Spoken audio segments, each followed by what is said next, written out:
Fastpitch TV. If you're a fan of softball, then you are going to love the Fastpitch TV show sponsored by Easton Sports. Now the man that knows more about softball than anyone on the planet, your host, Gary Leland.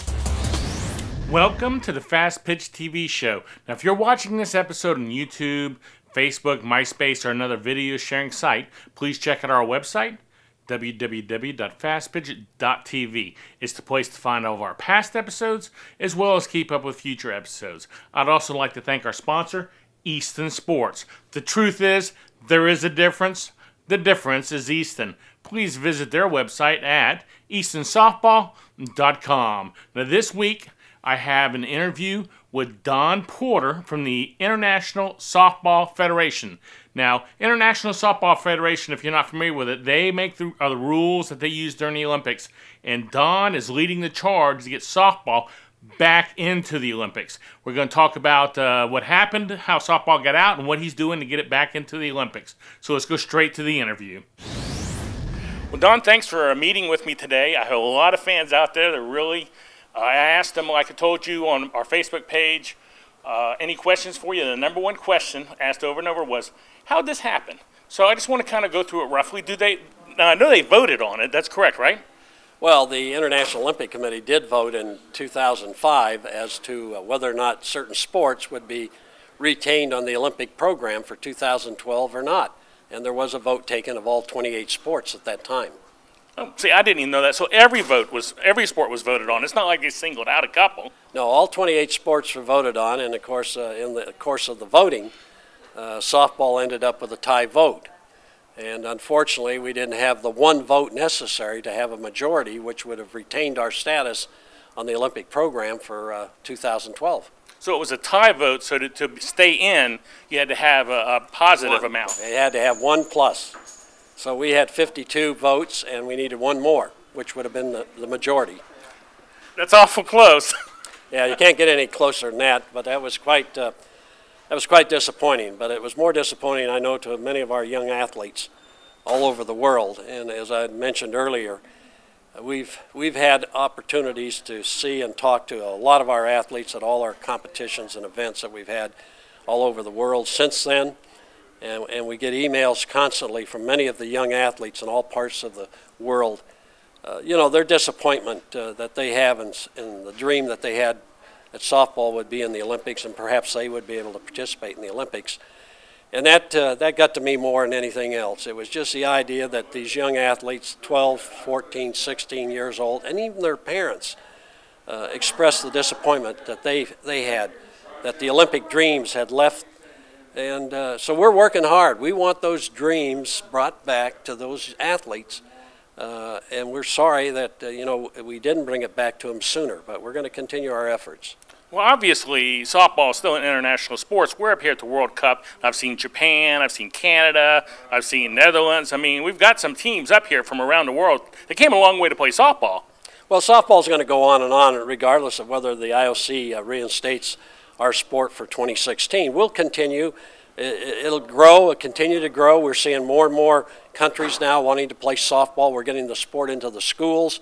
I just came back from Africa 3 days ago, and I had a lot of discussion with some of the National Olympic Committees in Africa that were at a meeting, and they want to get softball started in their country. We're doing that in many of the countries. We're starting to work in a lot of the Muslim countries. So young Muslim athletes, that they can have opportunities to play softball. We're sending equipment all over the world almost weekly. We've sent over $3 million in value of softball equipment in the last 2 years to 70 countries. And we want to continue those efforts to give opportunities to young girls and boys in many of the countries that don't have that to be able to play our sport. And those are efforts that we're doing constantly. We're sending coaching instructors, we're sending umpire instructors in many countries constantly to continue the effort to develop and promote our sport. We're trying to get young boys and girls interested in the sport in the school systems. We're working towards having our sport in many of the schools and universities worldwide. Our sport's in the World University Games and many other multi-sport competitions. And that'll continue. We'll continue to be in these competitions, just like the World Cup here and many other cups, and plus our own Youth World Cup, which is a new event for 16 and under girls, be held in Prague this August. And those are events and things we're going to continue to do But being an Olympic sport helps us have greater identity and credibility to help our sport grow and give all those athletes the Olympic experience, which is what we're really wanting to do. Now, from what I understand, there are, and I might be wrong on this exact number, but there are like 7 sports maybe, golf, squash, softball, and several baseball, all vying for 2 slots. Am I correct on that? Yeah, that's correct. There are 7 sports the IOC has identified as a short list of all the sports that are being brought forth for a vote. And we've been making presentations now for the past year to the appropriate bodies in the International Olympic Committee. And now we're up to get to the end of this, which will be next month when the IOC Executive Board will review all 7 sports from all the presentations that have been made. They'll recommend 2 sports out of the 7 to the IOC session, which is the full body of the International Olympic Committee members, and that'll be in October in Copenhagen. And they will either agree or not agree to accept whatever those 2 sports that are being recommended by the Executive Board. And so that's where it is right now. So we're still in the game, and we're going to continue our efforts. We're going to do everything we possibly can to sway the IOC members to say, perhaps, maybe we made a mistake in Singapore, and softball should be back in the program. We're trying to do that. We're trying to show them we deserve to be back in the program for what we've done since 2005. All the work, the development of our sport, who's playing it, competition level of our sport, and all the young athletes that have opportunities now to play softball, which they didn't before in many countries. So that's where we are at the present time. So you go up in front of that board, and they select it to 2. Then again, there's another meeting, I guess, and another vote's what you're saying, and they decide if both 1 or any of those 2 get in. Is that right? Well, that's pretty well the concept of what's out there right now, is that the Executive Board of the International Olympic Committee is composed of about 15 members, will make a recommendation to the full IOC session, who then will say yes or no as to those 2 sports. And so that's where we are at this current time. Now, I know that softball was kind of teamed up. To me, it seemed like it was shown as the female version of baseball. Now, I know that y'all are going in with fast-pitch men's softball this time instead of joining up with baseball. Do you think that's an advantage for softball? Well, I don't want to be in any way critical of any other sport. We just felt softball should be independent of any sport, whether it's baseball or any other sport. And so we're trying to show that we are separate, we're independent of baseball, and because there are some IOC members that in some cases aren't familiar with our sport, and sometimes they might think that we're women's baseball, which many have brought to my attention. So we're trying to show, no, we're not.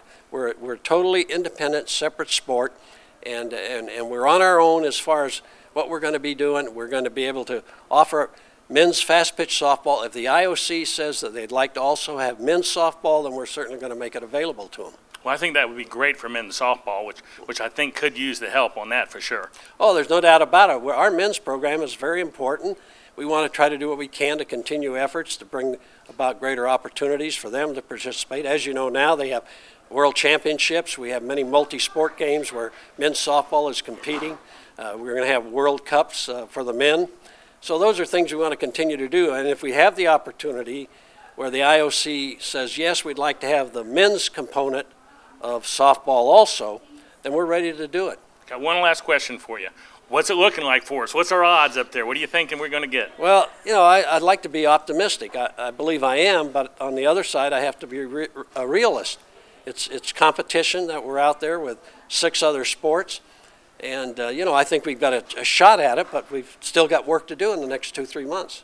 So when will we know an answer by? October. A definite answer. Okay. So if we make it past the first round, October is the date. October's the date. Okay. Well, Don, thanks for joining me. I know you're busy up here at the World Cup, and this means a lot to me and my fans, you taking the time for us. Well, thanks for all the good work that you've been doing, effort you put forth to promote our sport. It's important that we publicize softball and let people know what the sport is about and who plays our sport, and they play it all over the world, and things that you're doing and others are very, very important to our sport. Thanks very much.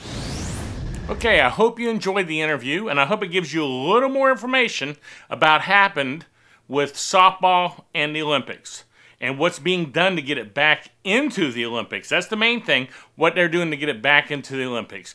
Don't forget to check out our website at www.fastpitch.tv. Check out our fan page on Facebook and become a fan of the show, facebook.com/fastpitchtv. You can follow us on Twitter. On Twitter, our page is twitter.com/FastPitchTV. Now it's time to say goodbye, and let's end it with a word from our sponsor, Easton Sports. Thanks for watching. This bat's great pop, nice in the zone, feels good on the hands. The sweet spot is pretty nice. It's not as small as some other bats. Even if you don't hit it exactly on it, the ball still travels as far as it's supposed to.